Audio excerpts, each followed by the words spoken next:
الله الرحمن الرحيم، والصلاة والسلام على سيدنا محمد وعلى آله وأصحابه وسلم.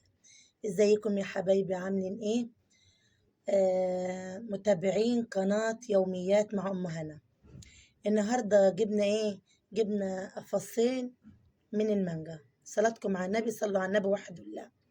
في قفص قشرته ونسيت خالص ان انا اصوره، والقفص التاني راحوا العيال قالوا لي يا ماما ما صورتيش. قلت لهم والله نسيت. راحوا قالوا لي طب تعالى نصور ده. رحنا جبناه وغسلناه زي ما انتوا كنتوا شايفين وقشرناه، عشان كل سنة وانتوا طيبين وبصحة وسعادة يا رب وفرح. وانا نخزنوه رمضان. انا بصراحة اول مرة اخزن المانجا الحمرا دي، اللي هي بالشكل اللي انتوا شايفينه. انا ما اعرفش اسمها ايه بصراحة، هو ابو احمد بيعرف اسمها.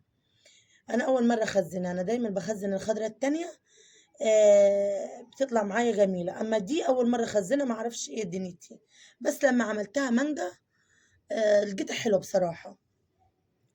فقشرناه وطلعنا على السطح بتاعنا كده وريناه لكم، وهنا بنتي وريهم الزرعة بتاعتي يا ماما.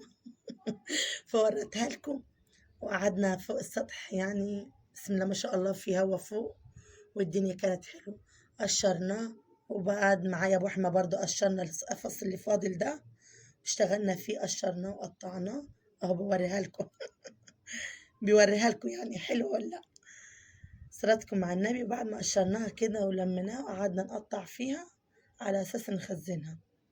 انا بصراحه اول مره اخزنها، حتى انا قلت لابو احمد انت جبت الكميه دي ليه؟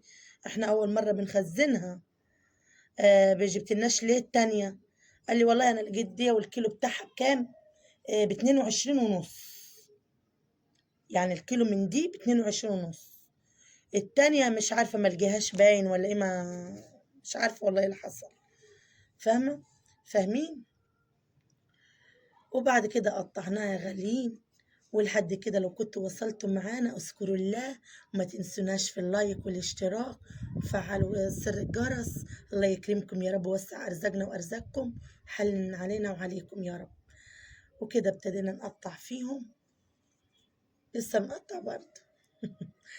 اشتغلنا فيها كده عشان هو الفيديو صغير، وانا مركزتش بصراحة، الله عليها هي بس. عشان انا كنت ناسية اوريكم التاني يعني. فالتانية برضو عملت نفس اللي انا، الخطوات اللي انا عملتها في دي عملتها في دي برضو. ما تاخذونيش يا جماعة، والله الصوت ما رضيش يروح. ولحد كده سيبكم في رعاية الله وحفظه، ومع ألف سلامة.